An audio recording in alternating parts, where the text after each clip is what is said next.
नमस्कार दोस्तों, मैं रोहित सिंह कुशवाहा स्वागत करता हूं आपका मई महीने के मंथली करंट अफेयर्स वीडियो में। दोस्तों, आज का हमारा वीडियो मई 2020 महीने के इकोनॉमी और सोशल डेवलपमेंट मतलब अर्थशास्त्र से जुड़े हुए करंट अफेयर्स पर रहेगा। चलते हैं पहली न्यूज़ पर। पहली न्यूज़ कह रही है bank of schemes ideas innovation and research portal. ये एक पोर्टल जारी किया गया है जो हमारी मिनिस्ट्री है माइक्रो स्मॉल और मीडियम एंटरप्राइज की, मतलब सूक्ष्म लघु और मध्यम एंटरप्राइजेस की जो मिनिस्ट्री है, मंत्रालय है, उसने एक पोर्टल लॉन्च किया है। ये इसका आप देख सकते हैं होम पेज है इसकी वेबसाइट का। इस पोर्टल में मिनिस्ट्री द्वारा ये सुविधा दी गई है कि कोई भी व्यक्ति, कोई भी संस्थान, कोई भी संगठन अगर कोई नवाचार करना चाहता है, कोई आइडियाज़ देना चाहता है, कोई रिसर्च करना चाहता है या फिर उसने कोई रिसर्च की है एमएसएमई सेक्टर में, तो वो इसको यहाँ पे अपलोड करे। अब उससे जुड़ी हुई जो भी दस्तावेज है, फाइल्स हैं, फोटोज है, उसको अपलोड करे और फिर सरकार इन सारे इनोवेशन आइडियाज़ और रिसर्च पे ध्यान देगी। और अगर एमएसएमई मंत्रालय को आपके द्वारा प्रदान किए गए कोई भी आइडियाज़, नवाचार या रिसर्च पसंद आती है तो उस पर वो उन आइडियाज़ पे वो काम करेगी और उसको आप इस पोर्टल में देख सकते हैं। ये फैसिलिटी दी है कि आप देख सकते हैं कि आपके आइडियाज़ जो है वो किस स्टेज में है। मतलब अभी वो कॉन्सेप्ट स्टेज में है कि आपके आइडियाज़ पे सरकार ने कोई प्रोटोटाइप काम करना शुरू कर दिया है, या सरकार ने आपके आइडियाज़ को ध्यान में रखते हुए कोई चीज़ बनाई है और उसका कमर्शलाइजेशन यानी उसका व्यवसायीकरण भी शुरू कर दिया है। तो ये सब इसमें इस पोर्टल में देखने की व्यवस्था है। ये पोर्टल का होम पेज है, आप चाहे तो जा सकते हैं। ध्यान रखिएगा, ये जो पोर्टल है ये एमएसएमई मंत्रालय द्वारा लॉन्च किया गया है। और आपके लिए सवाल है कि अभी बताइए, वर्तमान में जो हमारा एमएसएमई मंत्रालय है उसके मंत्री कौन है। चलते अगली न्यूज़ पर। अगली न्यूज़ बोल रही है ओपन बजट सर्वे 2019 के बारे में। ये एक सर्वे हुआ है और जिसमें भारत की रैंक काफ़ी कमज़ोर रही है, तो उसके बारे में हम देखते हैं। तो इस सर्वे में 117 देशों को शामिल किया गया, जिसमें भारत की जो स्थान था वो 53वां था, 53rd था, मतलब हमसे अच्छे 52 देश हैं। और इस सर्वे में ये जांचा जाता है कि किसी देश की जो बजट बनाने की प्रक्रिया है उसमें कितनी पारदर्शिता, कितनी उत्तरदायित्वता यानी अकाउंटेबिलिटी और ट्रांसपेरेंसी बरती गई है। तो जिस देश में बजट बनाने पे सबसे ज़्यादा ट्रांसपेरेंसी और अकाउंटेबिलिटी बरती जाती है, वो देश इसमें टॉप करता है। ये जो सर्वे है, इस सर्वे को करवाता है इंटरनेशनल बजट पार्टनरशिप IBP, और हर देश को 0 से लेकर 100 के हिसाब से नंबर देता है। और ये जो नंबर होते हैं ये बजट बनाने की प्रक्रिया और अंतर्राष्ट्रीय इस जो स्टैंडर्ड्स हैं बजट बनाने के, उसमें किसी भी देश द्वारा उनका किस हद तक पालन किया गया है, उस आधार पर 0 से 100 तक नंबर दिए जाते हैं। और इस बार इस बजट को टॉप किया है न्यूजीलैंड ने, और जिसको स्कोर मिला है 87 का 100 में। भारत जैसे ही विकासशील देश जैसे साउथ अफ्रीका, मैक्सिको और ब्राज़ील ने काफ़ी बढ़िया रैंकिंग हासिल की है।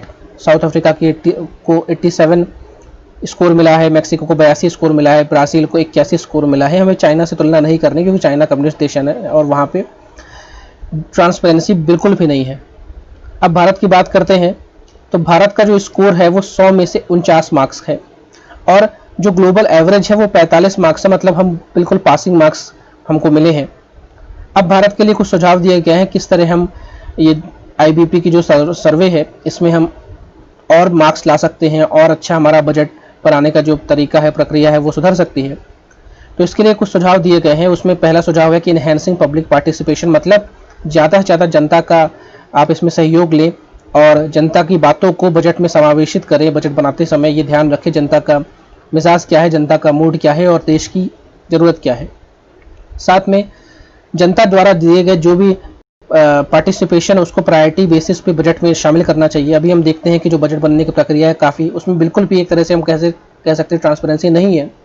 सरकार अपने ही मंत्रालय से और मंत्रालय अपने ही डिपार्टमेंट से बजट की जो निविदा है वो मांग लेता है कि उनको क्या क्या ज़रूरत है, और सरकार अपने हिसाब से, उनके पास जो भी टास्क फोर्स है उस हिसाब से वो तय करते हैं कि देश को क्या चाहिए और उस हिसाब से बजट रिलीज़ हो जाता है।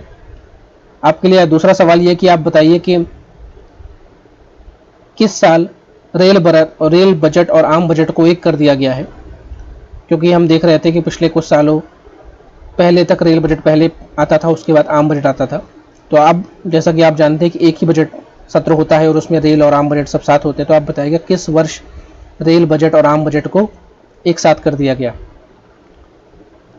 दूसरा इसमें कहा गया है कि जो पब्लिक अंडरस्टैंडिंग है यूनियन और स्टेट बजट्स की, उसको भी लोगों को प्रोत्साहित करना चाहिए कि वो भी बजट की प्रक्रिया समझे और किस तरह बजट बनता है उसमें वो ज़्यादा से ज़्यादा भागीदार रहें। और सरकार को भी अलग अलग माध्यम से, सोशल मीडिया के माध्यम से, पेपर के माध्यम से, वेबसाइट के माध्यम से बताना चाहिए बजट बनने से पहले कि सरकार इस साल बजट में क्या क्या चीज़ों का प्रावधान कर रही है, और जनता से उसकी राय लेनी चाहिए और जनता की राय को मान्यता देनी चाहिए और जनता की राय के द्वारा ही बजट का निर्धारण करना चाहिए।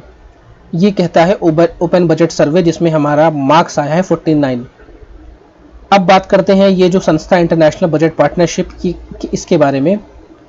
तो ये जो सर्वे है इसको निकालता है international budget partnership open budget initiative, और इसका मुख्यालय अमेरिका की राजधानी वाशिंगटन डीसी में है।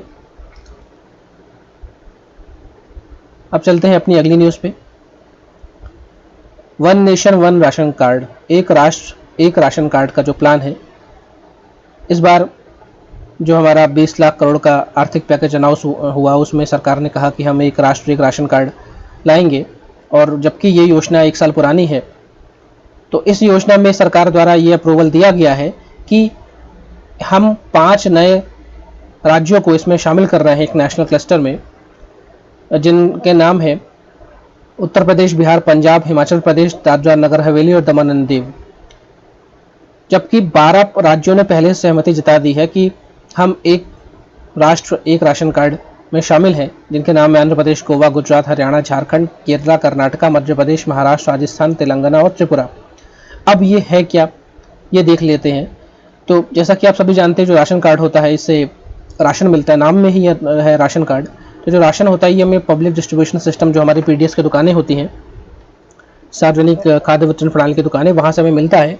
तो एक व्यक्ति जो कि मान लीजिए निवासी है किसी एक शहर का, एक गांव का, तो उसका राशन कार्ड में उस जगह का नाम अंकित होगा और उसको राशन उसी जगह की दुकान से मिलेगा। अगर वो अपना शहर छोड़ के किसी और शहर में चला जाता है या अपना शहर छोड़ के किसी और राज्य में चला जाता है, तो वो अपने राशन कार्ड से उस राज्य की जो पीडीएस दुकान है वहाँ से राशन नहीं ले सकता। तो सरकार का यह सोच है कि व्यक्ति नौकरी की तलाश में, अच्छे जीवन स्तर की तलाश में अपना राज्य, अपना घर छोड़ के कहीं और आगे बसता है, तो उसको राशन कार्ड का फ़ायदा मिलना चाहिए। और ऐसा नहीं हो कि वो राशन कार्ड है उसके पास फिर भी वो राशन नहीं ले पा रहा है।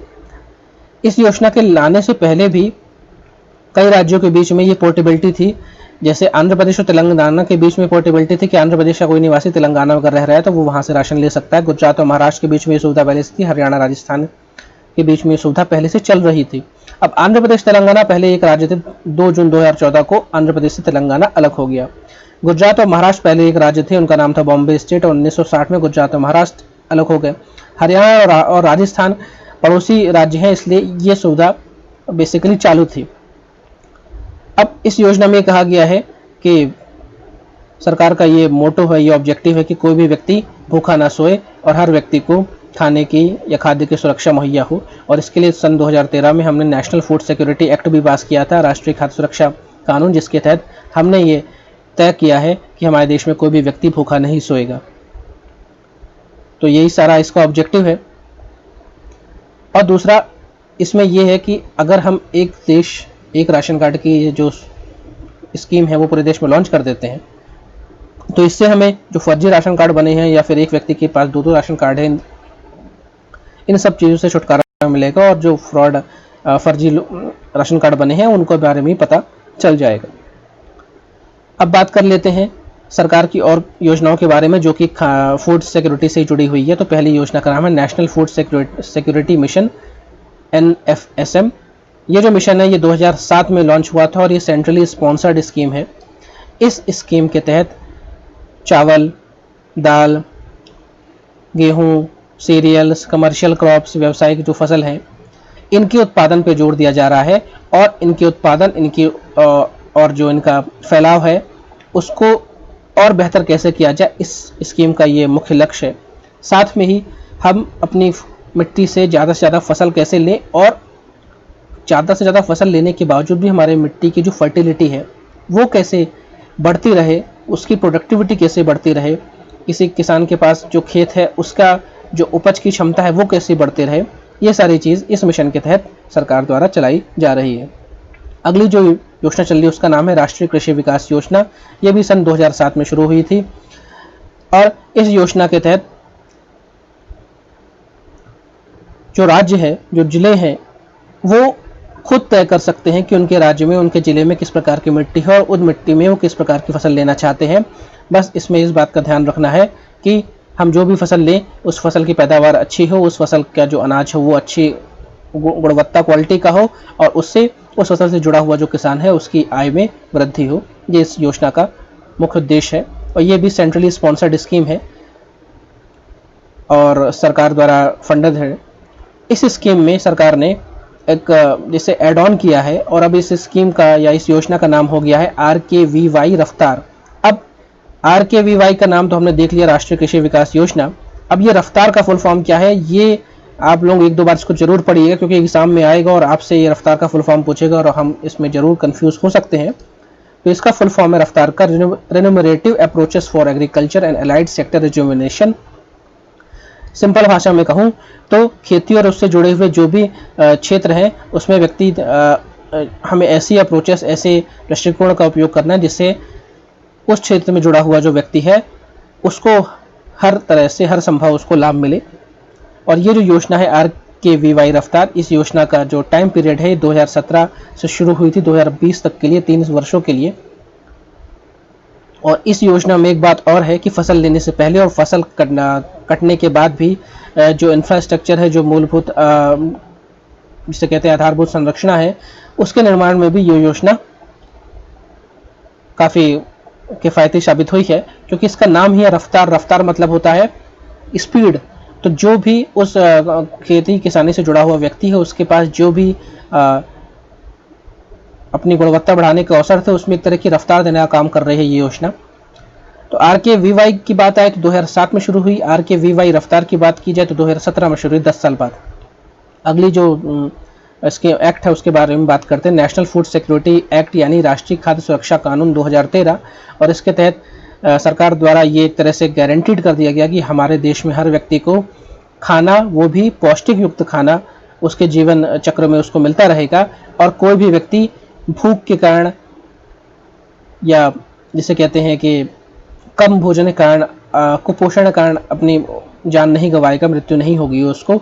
और जो व्यक्ति कमज़ोर वर्ग से आते हैं उनको अफोर्डेबल प्राइसेस में, उनको कम कीमत में एक न्यूट्रिशनल पोषण युक्त खाना उसको मुहैया कराया जाएगा। ये इस योजना का, इस एक्ट का मेन प्रावधान है। और इस एक्ट में सबसे मेन बात यह है कि अगर परिवार में जो महिला 18 साल से ज़्यादा की हैं तो जो राशन कार्ड होगा, राशन कार्ड में मुखिया का नाम महिला के नाम पे होगा। ये बिल्कुल आप ध्यान रखिए इस बात को कि ये NFSA के ये की हाइलाइट्स हैं। और साथ में इस योजना के तहत जो मिड डे मील स्कीम चल रही है या ICDS स्कीम जो चल रही है या जो PDS यानी पब्लिक डिस्ट्रीब्यूशन सिस्टम की स्कीम जो चल रही है, इन सबको भी कानूनी मान्यता मिल गई है जिससे कि ये लोग भी सरकार द्वारा बैक्ड होके लोगों के जो खाने की जो प्रक्रिया है, खाने का जो व्यवस्था है उसको सुचारू रूप से चलाते रहे।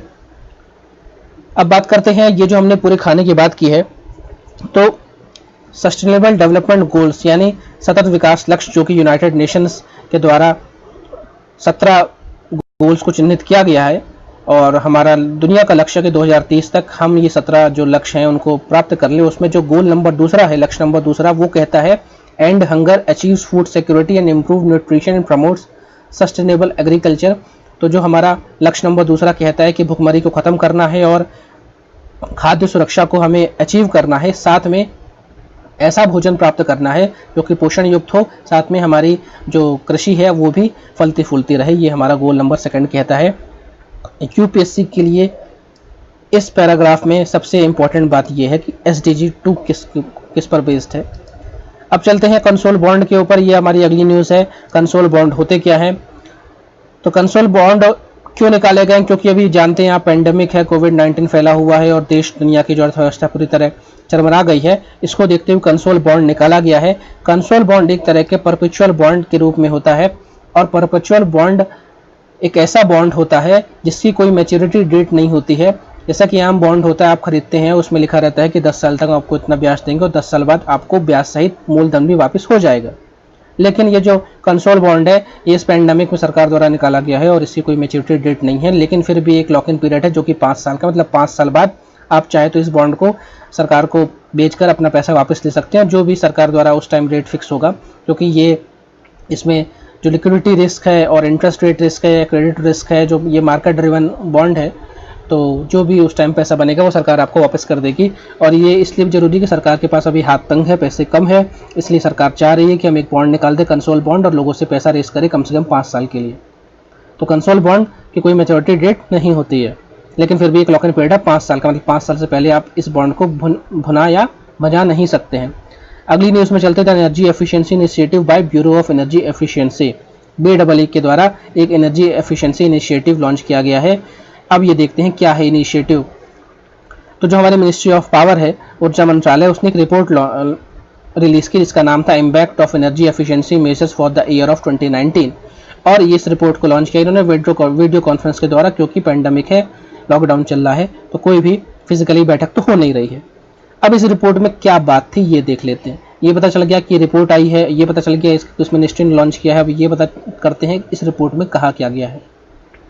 तो इस रिपोर्ट में कहा गया है कि 2015 में जो पेरिस क्लाइमेट कन्वेंशन हुआ था, COP21, उसमें हमने वादा किया था कि हमने अपने NDC नेशनल डिटरमाइंड कॉन्ट्रीब्यूशंस 3 रखे थे, जिसमें से एक हमारा ये था कि हम 2030 तक आते आते 2005 में हम जितना भी कार्बन उत्सर्जन कर रहे थे उसका हम 33 से लेकर 35% की कमी करेंगे। ये हमारा हमने वादा किया था और इस वादे में हम काम भी कर रहे हैं। और इस रिपोर्ट में बताया गया है कि हम 2005 का जो भी लेवल था उसमें हम 20% की कटौती करने में तो सक्षम हो गए, और ये बहुत अच्छा साइन है, क्योंकि अभी 2020 चल रहा है और 10 साल है हमारे पास, और हमें 33 से 35% की कमी करनी है, 20% की कमी करने में हम सक्षम हो गए, और ये काफ़ी अच्छी बात है। और इसके लिए सरकार ने कुछ मेजर प्रोग्राम्स भी लॉन्च किए हैं, किस तरह हम जो कार्बन उत्सर्जन है उसको कम कर सके, जिससे हमारी जो धरती है, जो हमारा प्लानेट है, वो सेफ रहे, सिक्योर रहे और हमारा आपका जीवन भी खतरे में ना पड़े। तो इसमें 3 तरह के प्रोग्राम्स की बात की गई है। पहला प्रोग्राम है perform, achieve and trade scheme, मतलब जो भी संगठन, जो भी कंपनियां, जो भी ऑर्गेनाइजेशन ऐसे कुछ काम करते हैं जिससे उनके संगठन द्वारा कम से कम कार्बन उत्सर्जन होता है और उसको वो अचीव भी करते हैं, तो सरकार उनको इंसेंटिव देगी। दूसरा है स्टैंडर्ड्स एंड लेबलिंग प्रोग्राम, सरकार द्वारा कोई भी सामान जो कि कार्बन उत्सर्जन या जिसे कहते हैं ग्रीन हाउस गैसेस जो निकालता है, उसको सरकार द्वारा स्टैंडर्ड्स और लेबलिंग प्रोग्राम के तहत उसको लेवल लेना पड़ेगा, और जिससे हम जान सकते हैं कि वो 1 star, 2 star, 3 star, 4 star, 5 star उपकरण है। और जितने ज़्यादा स्टार होते हैं उस उपकरण में, जैसे आप प्रेस खरीदने आते हैं, AC खरीदने आते हैं, फ्रिज खरीदने आते हैं, तो उसमें स्टार रहता है, वो BEE यानी ब्यूरो ऑफ एनर्जी एफिशिएंसी उसको रेटिंग देता है। तो जितने ज़्यादा स्टार, इसका मतलब वो प्रकृति के लिए उतना कम हानिकारक है। और तीसरा उजाला प्रोग्राम जो है, जिसके तहत सरकार द्वारा जो कन्वेंशनल बल्ब आपके यहाँ लगे हैं उसको रिप्लेस कर रहा है LED बल्ब से। दूसरा एक योजना municipal demand side management program, मतलब नगर निगम जो भी हैं वो किस तरह अपना जो कचरा प्रबंधन कर रहे हैं उसको एक सुचारू रूप से सरकार द्वारा एक नए दृष्टिकोण से किया जा रहा है, जिससे कचरा जो है उसको हम इस प्रकार यूज़ करें कि उससे हम उसके वेस्ट से हम फिर से ऊर्जा बना सकें। और हमारे जो ऊर्जा पे डिपेंडेंसी है, क्योंकि शहर हमारे देश में बड़े हैं, आबादी ज़्यादा है, ऊर्जा की खपत ज़्यादा है, और ये ऊर्जा जो है ये हमें गैर परंपरागत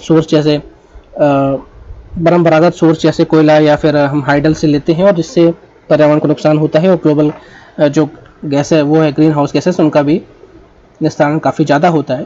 तो सरकार द्वारा ये कुछ प्रोग्राम चालू किए गए हैं। और स्टार रेटिंग प्रोग्राम, जैसे कि मैंने बता दिया है कि ब्यूरो ऑफ एनर्जी एफिशिएंसी यानी BEE द्वारा स्टार रेटिंग दी जाती है। आपके घर में कोई भी इलेक्ट्रॉनिक उपकरण होगा, आप देखिएगा उसमें रेटिंग सितारे बने होंगे, स्टार बने होंगे। तो अब इस BEE ने रेटिंग में जो डीप फ्रीजर होते हैं, जिसमें हम आइसक्रीम या फिर जो बड़े बड़े फ्रीजर होते हैं जिसमें हम किसी चीज़ को ठंडा रखते हैं, उसको भी अब ये इस स्टार प्रोग्राम में सरकार ने शामिल कर लिया है। तो साथ में जो लाइट कमर्शियल एयर कंडीशनर्स होते हैं, जो छोटे छोटे AC होते हैं, उसको भी इस स्टार रेटिंग प्रोग्राम में शामिल कर लिया है। अब ये जो ब्यूरो ऑफ एनर्जी एफिशिएंसी की बात जब से कर रहा हूँ आपको, BEE, ये सरकार ने 2001 में एनर्जी कंजर्वेशन एक्ट बनाया था, उसके तहत इसकी स्थापना की गई है। और वर्तमान में BEE 24 अप्लायंसेस यानी 24 इलेक्ट्रॉनिक सामानों को स्टार रेटिंग देता है, और जिसमें से 10 जो है, 24 में 10 जो है उनको तो मैंडेटरी है, मतलब अगर आप जैसे आपके पास फ्रिज है या आपके पास जैसे प्रेस है, अगर आप इनकी फैक्ट्री लगा रहे हैं तो आपका माल निकलने से पहले आपको BEE से रेटिंग लेनी पड़ेगी, नहीं तो आप अपना माल बेच भी नहीं सकते, मैंडेटरी है ये। और कुल 24 अभी तक अप्लायंसेस को BEE की रेटिंग के तहत लिया गया है। तो BEE यानी ब्यूरो ऑफ एनर्जी एफिशिएंसी के बारे में बात करें तो एक वैधानिक निकाय है और किस मंत्रालय के अधीन है? ऊर्जा मंत्रालय के अधीन। दूसरा, इसका क्या मेन ऑब्जेक्टिव होगा कि हमारी जो ऊर्जा ज़रूरत है, जो खपत है, वो उसमें हमारी जो डिपेंडेंसी वो कम से कम हो, जिससे कि हम अपने देश, अपने समाज, अपने प्लानट को कम से कम नुकसान पहुंचाएं। और इसके लिए जो भी चीज़ करनी है, चाहे रिसोर्सेज बनाने हैं, चाहे कोई इंफ्रास्ट्रक्चर बनाना है, चाहे कहीं कोई इनोवेशंस करना है, रिसर्च करना है, उसके लिए BEE काम करती है। अब बात करते हैं अगली न्यूज़ की, तोमन करेंसी के बारे में। दोस्तों, अगर आपको मेरी स्पीड तेज लग रही हो तो यूट्यूब में ऑप्शन है धीमे करने का, आप धीमा कर लीजिएगा। पढ़ाना ज़्यादा है और मैं चाहता नहीं कि वीडियो लंबा हो, इसलिए मैं थोड़ा तेज़ जा रहा हूँ। आप पॉज करिए, धीमा करिए और बिल्कुल देखिए, और कुछ कमी पेशी हो तो बिल्कुल कमेंट बॉक्स में बताइए। अगली न्यूज़ में चलते हैं तोमन करेंसी के बारे में। तोमन करेंसी जो है, तो जैसा कि आप जानते हैं कि ईरान जो देश है, ये हमारा पड़ोसी मुल्क है। पाकिस्तान से ईरान की बॉर्डर लगती है। अफगानिस्तान भी पाकिस्तान का पड़ोसी मुल्क है। तो ईरान में बहुत सारे सैंक्शंस लगे हुए हैं, आर्थिक सैंक्शन, जिसकी वजह से उसकी जो मुद्रा है रियाल, वो काफ़ी ज़्यादा कमज़ोर हो गई है। अब जो तोमन करेंसी ईरान निकाल रहा है वो रियाल को रिप्लेस कर रहा है, और एक तोमन बराबर 10,000 रियाल होंगे। तो ये जो ईरान सरकार है उसका एक इनिशिएटिव है कि वो अपनी करेंसी को, जिसकी हालत इतनी ज़्यादा ख़राब हो गई, उसको सुधारने की कोशिश कर रही है। और ईरान सरकार ने ये भी कहा है कि जो रियाल है वो भी लीगल टेंडर रहेगा, वो भी करेंसी के रूप में मान्य होगा, लेकिन अगले 2 साल के लिए, 2 साल बाद सिर्फ तोमन ही चलेगा। तो 2 साल बाद अगर आपसे पूछे ईरान की मुद्रा क्या है, तो रियाल नहीं बोलना है, तोमन बोलना है। और अभी कोई पूछे कि ईरान ने अपनी नई मुद्रा कौन सी निकाली, तो उसका नाम भी तोमन है। अगली न्यूज़ में चलते हैं, अटल पेंशन योजना। अटल पेंशन योजना के बारे में बात कर लें। इस योजना को 5 साल हो गए और सरकार ने इसकी सफलता की वर्षगांठ मनाई, और इसीलिए न्यूज़ में है। ये जो योजना है, इसका दूसरा नाम है स्वावलंबन योजना। वेरी वेरी इंपॉर्टेंट, अटल पेंशन योजना का। और इस पेंशन योजना में सरकार किसको चिन्हित कर रही है? ऐसे लोग जो अनऑर्गेनाइज सेक्टर से हैं, ऐसे लोग जिनको फिक्स उनकी इनकम नहीं है, फिक्स उनकी सैलरी नहीं है, ऐसे लोग जो कि किसी भी तरह की पेंशन स्कीम में नहीं शामिल है, उनको अटल पेंशन योजना का लाभ दिया जाएगा। और सरकार द्वारा ये कहा गया है कि उनको 1,000 से लेकर 5,000 के बीच में एक कोई निश्चित अमाउंट फिक्स मिलेगा जब वो 60 साल के हो जाएंगे। और इस योजना में आपको शामिल होना है तो आपकी उम्र 18 से 40 साल होनी चाहिए। और इस योजना में आप जो सब्सक्राइबर जिसने ये पेंशन योजना का लाभ लिया है, अगर वो उसकी मृत्यु हो जाती है तो उसकी जो पत्नी है या उसका जो पति है, वो उसको ये वही अमाउंट मिलेगा। और अगर पत्नी या पति जो भी स्पाउस है उसकी मृत्यु हो जाती है तो जो बचा हुआ पैसा है वो उसके नॉमिनी को मिल जाएगा। तो ये है आपकी अटल पेंशन योजना। और ध्यान रखिए, इसमें वही लोग शामिल हो सकते हैं जो किसी और सिक्योरिटी स्कीम में या किसी और सामाजिक सुरक्षा स्कीम में नहीं आते हैं। और इसमें जो उम्र है वो 18 से 40 के बीच में है। जितनी कम उम्र में आप इसको ज्वाइन करेंगे उतना कम आपका प्रीमियम बनेगा। अगली न्यूज़ है, आत्मनिर्भर भारत अभियान की 20 लाख करोड़ का पैकेज सरकार ने निकाला हमारे देश को आपदा से बाहर निकालने के लिए, कोविड-19 की आपदा से। और जो कि कहा जा रहा है कि हमारी टोटल GDP का 10% है, और ये जो पूरा पैकेज है, ये इसमें लोन ज़्यादा है, ग्रांट ज़्यादा है और कैश बेनिफिट कम है। तो इसको हमें पढ़ना नहीं, क्योंकि इसके बारे में आपने बहुत पढ़ लिया और 2-3 महीने बाद ये बात आई गई हो जाएगी। कुछ बेसिक इसमें बात है वो जान लेते हैं कि इस योजना के तहत सरकार द्वारा प्रधानमंत्री गरीब कल्याण योजना के तहत जो महिलाएं हैं, जो कि बुजुर्ग लोग हैं, उनके खाते में जनधन जो अकाउंट है उसमें 3 महीने के लिए 500 रुपये दिए जा रहे हैं। वो कौन सी योजना है? प्रधानमंत्री गरीब कल्याण योजना। दूसरी, इसमें क्या हुआ है, इसमें जो आपका PF अकाउंट है, प्रोविडेंट फंड अकाउंट है, इसमें सरकार आपकी सैलरी का 12% कट के PF में जमा होता है। सरकार ने उसको 12% से घटा के 10% कर दिया, मतलब 2% एक्स्ट्रा पैसा अपने घर ले सकते हैं अगले 3 महीने के लिए। तीसरा, इसमें जो MSME सेक्टर है उसकी जो इंडस्ट्रीज की जो डेफिनेशन है उसको थोड़ा चेंज किया है। तो जो माइक्रो इंडस्ट्री किसे कहेंगे? जिसका इन्वेस्टमेंट 1 करोड़ तक का है, 1 करोड़ से कम का है, और पूरे साल में उसने जो काम किया है वो 5 करोड़ से कम का है, तो वो माइक्रो इंडस्ट्री कहलाएगा।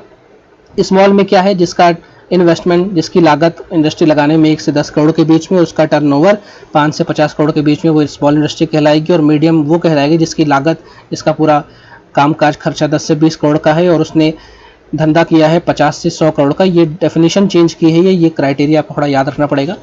तो बाकी इस योजना में कुछ ऐसा चीज़ नहीं जो आपको पढ़ना है। ये एम्प्लॉयज़ प्रोविडेंट फंड के बारे में ही बात है कि 12 से 10% कर दिया, 2% एक्स्ट्रा पैसा ले जाओगे अगले 3 महीने के लिए। अब ये एम्प्लॉयज़ प्रोविडेंट फंड के बारे में जान लेते हैं। ईपीएफ ये क्या है? तो एम्प्लॉय अपनी सैलरी का कुछ हिस्सा हर महीने प्रोविडेंट फंड में जमा करता है और उसके लिए एक जो संस्था हमने बनाई उसका नाम है employees provident fund organisation, EPFO.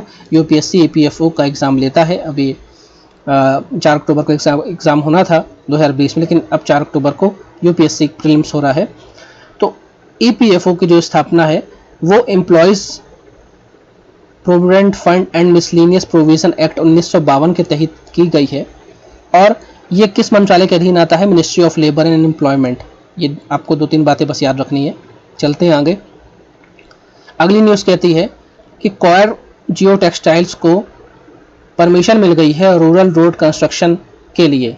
तो जो ग्रामीण सड़कें हैं उसमें हम कॉयर का उपयोग करेंगे। तो कॉयर क्या होता है? आपने ये नारियल की रस्सी से बने हुए बोरे देखे होंगे जिसमें सामान ढोया जाता है, इसे कॉयर कहते हैं। तो इसका उपयोग किया जाएगा रोड बनाने में। देखिए तस्वीर में पहले हमने ये कॉयर बिछाया, उसके ऊपर डामर बिछाया। और ये हम क्यों कर रहे हैं? क्योंकि ये जो फैब्रिक है ये परमिएबल है, मतलब इसमें पानी पड़ेगा तो आर पार निकल जाएगा, रोड नहीं बहेगी। ये नेचुरल है, ये ड्यूरेबल है, काफ़ी ज़्यादा मजबूत है और इसमें सड़न गलन नहीं होती है, मॉइस्चर की वजह से ये ख़राब नहीं होता है और किसी भी तरह का माइक्रोबियल अटैक इसमें नहीं होता है। एक नई टेक्नोलॉजी है, सस्ती टेक्नोलॉजी है और नेचर फ्रेंडली टेक्नोलॉजी, इसलिए सरकार द्वारा तय किया कि ग्रामीण सड़क बनाने में हम कॉयर का उपयोग करेंगे। अब हमारे देश में जो भी सड़क बनती है उसका जो भी पैमाना है उसके लिए हमें परमिशन लेनी पड़ती है इंडियन रोड कांग्रेस से। इंडियन रोड कांग्रेस से परमिशन मिल गई है और उसने कहा है कि 5% जो आप सड़क बनाएंगे पूरे देश में ग्रामीण सड़क, वो इस तकनीक से आप बना सकते हैं। अब हमारे देश में जो ग्रामीण सड़क बन रही है उस योजना का नाम है प्रधानमंत्री ग्राम सड़क योजना। जो थर्ड मतलब इसके पहले 2 योजनाएं और आ चुकी हैं। तो अभी जो वर्तमान में जो ग्रामीण सड़क योजना बन रही है उसकी योजना का नाम है प्रधानमंत्री ग्राम सड़क योजना थर्ड। और इस योजना के तहत हम चाह रहे हैं कि 1,25,000 किलोमीटर की पक्की सड़क हम पूरे देश में बना दें। अब इस योजना में सरकार, जो केंद्र सरकार है और राज्य सरकार दोनों मिलकर इसमें पैसा लगाती हैं। तो जो सामान्य राज्य है उसमें सरकार अगर 100 रुपये खर्च हो रहा है तो 60 रुपये केंद्र सरकार देती, 40 रुपये राज्य सरकार देती। फॉर एग्जांपल मध्य प्रदेश की अगर मैं बात करूँ तो अगर 100 रुपये लग रहा है तो 60 रुपये मिलेगा मोदी जी की तरफ से और 40 रुपये देंगी एमपी की गवर्नमेंट। लेकिन जो हमारे 8 नॉर्थ ईस्टर्न स्टेट हैं, इसके अलावा जो हिमाचल प्रदेश, उत्तराखंड और जम्मू कश्मीर है, इसमें जो रेशियो है 90-10 का है, मतलब 90 रुपये केंद्र सरकार देगी, 10 रुपये राज्य सरकार देगी। ये आपको ध्यान रखना है। तो पहले ये जो योजना थी प्रधानमंत्री ग्राम सड़क योजना, ये दिसंबर 2000 में लॉन्च हुई थी। दिसंबर 2000 में इस योजना को लॉन्च किया था अटल बिहारी वाजपेयी ने, जब पहली बार भाजपा की सरकार बनी थी। और इसमें पैमाना ये था कि अगर प्लेन एरिया है वहाँ पे 500 से अधिक आबादी रहती है तो उस गाँव को हम पक्की सड़क से जोड़ेंगे। और जो उत्तर पूर्वी जो हमारे राज्य हैं या पहाड़ी हैं या ट्राइबल एरिया है या रेगिस्तानी एरिया है, वहाँ पे 250 से अधिक लोग रहते हैं तो हम उसको ऑल वेदर रोड पक्की सड़क से जोड़ेंगे। और ये कौन सा पैमाना मानेंगे हम? 2001 का सेंसस हम मानेंगे। इसका सरकार ने ये बोला था कि जो भी लेफ्ट विंग एक्सट्रीमिज्म एरिया, मतलब जो भी नक्सलाइट प्रभावित एरिया है, वहाँ भी हम इन सड़कों को बनाएंगे जिससे कि आम जन मानस को सुविधा हो और कभी मूवमेंट करना हो पुलिस का, आर्मी का, मिलिट्री का, तो भी हम उस इलाके में जहाँ पे नक्सलाइट बहुत ज़्यादा है या नक्सलाइट अफेक्टेड डिस्ट्रिक्ट्स हैं उनमें हम आसानी से पहुंच सके। अब इंडियन रोड कांग्रेस की बात करें, मैं इसके बारे में बताया कि इससे ही हमने परमिशन लिए कि भाई हम ये रोड बनाएं। तो 1934 में इसकी स्थापना हुई थी और इसकी स्थापना के लिए कहा था जयकर कमेटी ने, और जयकर कमेटी के रिकमेंडेशंस ने 1934 में इंडियन रोड कांग्रेस की स्थापना हुई। और ये हाईवे इंजीनियर्स, देश में हाईवे इंजीनियर्स की सबसे बड़ी संस्था है। अब चलते हैं अपनी अगली न्यूज़ पे। प्रधानमंत्री मत्स्य संपदा योजना, तो नाम से ही मालूम चल रहा है, मत्स्य मतलब मछली और संपदा मतलब मछली से जुड़े हुए जो भी उद्योग है उसके लिए योजना है। तो ये जो योजना है ये 2019-20 के बजट में सरकार द्वारा बताया गया था। और इस योजना के तहत हम जो ब्लू रेवोल्यूशन, नीली क्रांति है, उसको हम बूस्टअप करेंगे, जिससे हमारे देश में जो मछली उद्योग से जुड़े हुए लोग हैं उनके जो जीवन स्तर है और उनका जो लिवलीहुड का तरीका है उसमें थोड़ा चेंजेस हैं, उसमें बदलाव है और अच्छा बदलाव है। इसके लिए हम इस योजना को ला रहे हैं। और इस योजना का जो ऑब्जेक्टिव वो ये है कि मछली उत्पादन और उसके उत्पादन के तरीके में हमें बढ़ोतरी करना है। दूसरा, जो पोस्ट हार्वेस्ट मैनेजमेंट है, जैसे मछली को हमने पानी से निकाल लिया, उसके बाद उसको फ्रीज़र में रखना है, उसको ट्रांसपोर्टेशन करना है, उसको मंडी तक पहुंचाना है, उसके बाद उसको बेचना है, इन सब का जो इंफ्रास्ट्रक्चर है इसको बनाना, और साथ में जो फिशरीज मैनेजमेंट रेगुलेटरी फ्रेमवर्क है उसको पालन करवाना। तो ये इस योजना का मेन काम है। हमारे देश में लगभग 7,516 स्क्वायर किलोमीटर का मेनलैंड एरिया है, कोस्टल एरियाज, जो समुद्र से लगा हुआ है। और इस एरिया से लगे हुए जितने भी राज्य हैं उसमें अधिकतर जो लोग हैं वो मछली पालन से जुड़े हुए हैं। अब ये जो प्रधानमंत्री मत्स्य संपदा योजना है, इसमें अलग अलग राज्यों में ये अलग अलग सेक्टर मतलब स्कीम के रूप में चल रही। कहीं ये सेंट्रल सेक्टर स्कीम के रूप में चल रही है और कहीं ये सेंट्रली स्पॉन्सर्ड स्कीम के रूप में चल रही है। तो इन दोनों में हम अंतर देख लेते हैं। जो सेंट्रल सेक्टर स्कीम होती है इसमें पूरा पैसा केंद्र सरकार देती है, और जो सेंट्रली स्पॉन्सर्ड स्कीम होती है इसमें रेशियो होता है, जो आम राज्य होते हैं उसमें 60-40 का रेशियो होता है, और जो नॉर्थ ईस्टर्न और हिमालयन स्टेट्स होते हैं उसमें 90-10 का रेशियो होता है। ये रेशियो हमने प्रधानमंत्री सड़क योजना में भी पढ़ा है।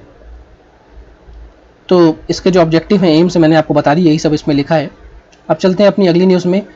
जो कैबिनेट ने प्रधानमंत्री वय वंदना योजना को बढ़ा दिया अगले 3 सालों के लिए। अब ये योजना क्या है ये देख लेते हैं। तो 2020 में इस योजना को खत्म होना था, लेकिन 2023 तक के लिए इसको बढ़ा दिया गया है।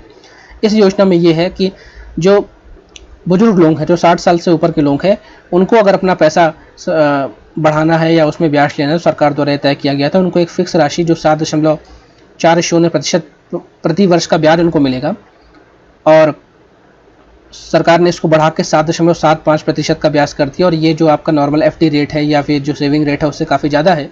और ये सीनियर सिटीजन के लिए काफ़ी ये योजना उन्हीं के लिए है कि उनके पास जो पैसा है, जो पेंशन का पैसा है या उनकी गाड़ी कमाई का जो पैसा है, उसको इनको ढंग का ब्याज मिले, अच्छा ब्याज मिले, जिससे उनका जो बुजुर्ग जीवन है वो अच्छे से बीते। तो ये योजना इसके लिए थी और 3 साल के लिए इसको बढ़ा दिया गया है। अगली न्यूज़ में चलते हैं। Ecologically sensitive area of Western Ghat. तो पहले आप इस चित्र को देखिए। इस चित्र में जो हरे रंग का हिस्सा है ये वेस्टर्न घाट दिखाया गया है। तो आप गुजरात से लेकर केरला तक का पूरा हिस्सा इसमें वेस्टर्न घाट में आता है, कुछ हिस्सा तमिलनाडु का भी आता है। तो इसमें कुछ ऐसे क्षेत्र हैं जो कि इकोलॉजिकली सेंसिटिव, मतलब वहाँ पे अगर हमने उनको रोका नहीं, उस एरिया की हमने घेराबंदी नहीं की, तो वहाँ पे मानव का इतना दखल हो जाएगा कि वहाँ की वनस्पति, वहाँ के जीव जंतु, वहाँ का जो इकोलॉजिकल बैलेंस है वो बिगड़ जाएगा। और हमने पिछले साल देखा है कि केरला में किस तरह बहुत सारा बाढ़ आ गया, और इसके लिए भी ये कहा जा रहा था कि लोगों ने जो इकोलॉजिकल सेंसिटिव एरिया है वेस्टर्न घाट का उसको डिस्टर्ब किया, पहाड़ों को समतल कर दिया, पेड़ों को काट दिया, नदियों को मोड़ दिया, जिसकी वजह से इतनी तेज बाढ़ आ गई। तो सरकार द्वारा इकोलॉजिकली सेंसिटिव एरिया को लेकर बात रखी गई है। डॉक्टर कस्तूरी रंगन कमेटी बनाई गई थी वेस्टर्न घाट को लेकर, और ये high level working group committee ने बोला था, कई सारे क्षेत्र ऐसे बताए थे जिसको सरकार को कहा था कि आप इसको इकोलॉजिकली सेंसिटिव जोन घोषित करिए।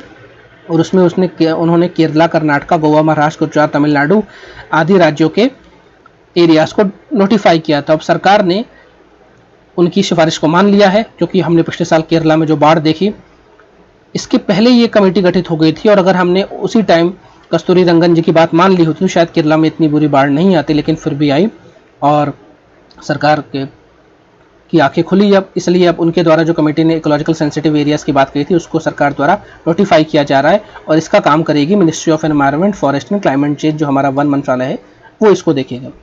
और ये जो इकोलॉजिकल सेंसिटिव एरिया है, ये ऐसे एरिया है जहाँ पे कोई नेशनल पार्क है, सेंचुरी है, या कोई प्रोटेक्टेड एरिया से, या कोई जनजातियों वाला इलाका है, और जहाँ पे आम जनमानस का जाना उस जमीन के लिए, उस इलाके के लिए खतरनाक साबित हो सकता है। इसलिए सरकार द्वारा इस एरिया को इकोलॉजिकल सेंसिटिव एरिया घोषित किया जाता है। अब हमने 1986 में एनवायरनमेंट प्रोटेक्शन एक्ट बनाया, और उसका सेक्शन 3 का 2 का हिस्सा कहता है कि जो इकोलॉजिकल सेंसिटिव एरिया होता है वहाँ पे किसी भी प्रकार की इंडस्ट्रीज नहीं खोली जा सकती, और किसी भी प्रकार की कोई भी प्रोडक्शन एरिया या कोई भी उत्पादन वाला संगठन या कोई भी ऐसी कमर्शियल एक्टिविटीज़ नहीं की जा सकती, कोई भी इंडस्ट्रीज़ वहाँ पे ऑपरेट नहीं होगी। ये भी हमारा EPA 1986 कहता है। और अब इकोलॉजिकल सेंसिटिव एरिया जब ये घोषित हो जाएंगे तो वो काफ़ी ज़्यादा प्रोटेक्टेड हो जाएंगे, और आम व्यक्ति का उस एरिया में जाना वर्जित या प्रोहिबिटेड रहेगा।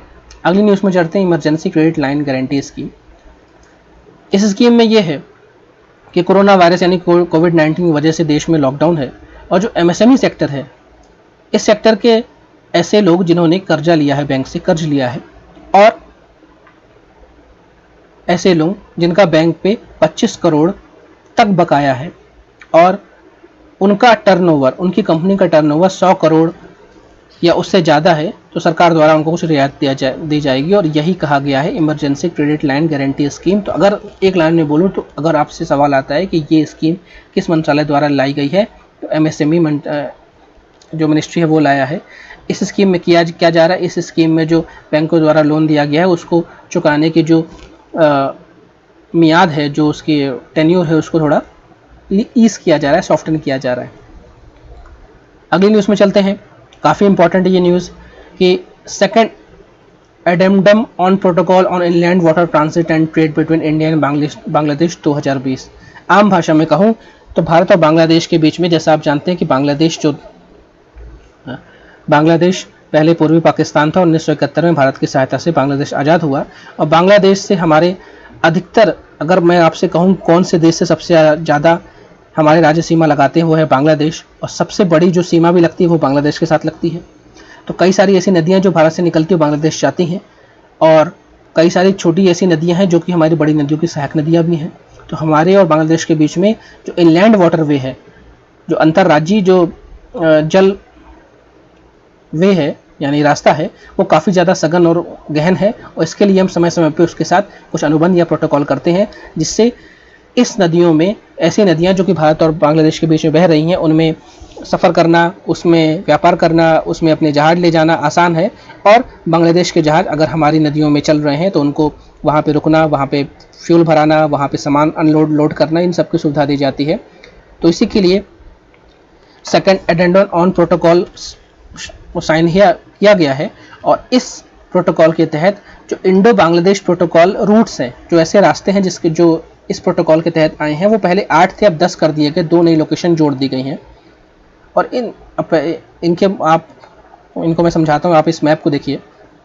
ये बांग्लादेश है पूरा, देखिए इधर पश्चिम बंगाल है, इधर ऊपर आप जाएंगे तो आपको आसाम मिल जाएगा, ये फिर आपको यहाँ पे ये आसाम है, ये आपको मेघालय मिल गया। तो और इधर ये चित्र छोटा है और दिखाता हूँ मैं, इधर देखिए आप, ये आपको मेघालय मिल गया, ये आपको असम है, ये मणिपुर है, मिजोरम है, त्रिपुरा है। तो अमूमन हमारे नॉर्थ ईस्टर्न जो राज्य हैं, इसमें नागालैंड को छोड़ दे तो और अरुणाचल प्रदेश को छोड़ दे तो बाकी सभी बांग्लादेश से सीमा लगा रहे हैं। इधर आप देखें तो पश्चिम बंगाल सीमा लगा रहा है। तो इतनी सारी जो नदियाँ हैं जो 2 राज्यों के बीच में है, जो बह रही हैं, इनमें जो वाटरवे है, इसके लिए हमने प्रोटोकॉल साइन किया है और कुछ नए इलाके हमने जोड़े हैं। और जो नए इलाके जोड़े हैं, इनका मतलब यही है कि हमारा कोई कार्गो अगर गुजर रहा है तो उसको बांग्लादेश के पानी में उतरने की अनुमति रहे और बांग्लादेश के तो इलाके में फ्यूल भरवाने की अनुमति रहे। और ऐसे जो जगह होती जहाँ पे इन हमारे और बांग्लादेश के, यानी हम दोनों ऐसी जगह का उपयोग कर सकते हैं अपने बीच के व्यापार वाले रास्ते में, उन्हें कहते हैं पोर्ट्स ऑफ कॉल। तो 10 पोर्ट्स ऑफ कॉल को चिन्हित किया गया है। भारत में 5 हैं, धुलियान, माया, जोगीघोपा, कोलाघाट और सोनू मोरा। अगर आप इसमें दिखाना चाहें तो मैं आपको दिखाता हूँ। ये देखिए धूलिया दिख रही है यहाँ पे आपको, ये हमारा वाला हिस्सा है।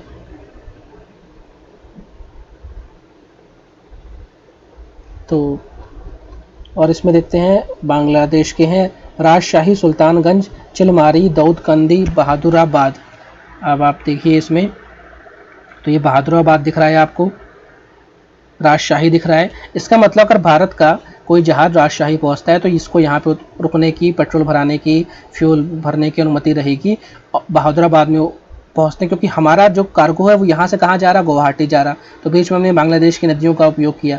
तो ये जो पोर्ट्स ऑफ कॉल है, तो बांग्लादेश के पोर्ट ऑफ कॉल में भारत को अनुमति रहेगी और भारत के पोर्ट्स ऑफ कॉल में, जैसे मान लीजिए धुलिया है, धुलिया में बांग्लादेश का कोई भी जहाज है जिसको अनुमति है वो यहाँ पे आए, अपना रुके, अपना लोड अनलोड करे, पेट्रोल भराए, फ्यूल भराए, इन्हें कहते हैं पोर्ट्स ऑफ कॉल। तो 5 हमारी तरफ से, 5 बांग्लादेश की तरफ से, ये सब चिन्हित किए गए हैं। और यही है हमारा इसका, ये तो पूरा पैराग्राफ का मेन थीम यही है। अब आपके लिए एक सवाल मैं दे रहा हूँ कि आप बताइए कि बांग्लादेश के साथ जो भारत की सीमा लगती है वो कितनी, उसकी लंबाई कितनी है। तो दोस्तों लंबा हो गया वीडियो थोड़ा, क्योंकि इकोनॉमी की बात है, इसको अपन छोड़ नहीं सकते थे। अगर आपको पसंद आया ये तो इसको लाइक कीजिए, शेयर कीजिए, चैनल में नए हैं सब्सक्राइब कीजिए। और मैं ये जो आपको वीडियो आपको मिल रहे हैं ये बेसिकली यूपीएससी और स्टेट पीएससी के लिए हैं, प्रीलिम्स मेंस इंटरव्यू सबके लिए है। आप इसको देखिए, समझिए, नोट्स बनाइए और कोई कमी पेशी हो तो मुझको ज़रूर बताइए। आपके कमेंट्स का स्वागत है। तो दोस्तों मिलते हैं अपने अगले सेशन में, तब तक के लिए धन्यवाद। जय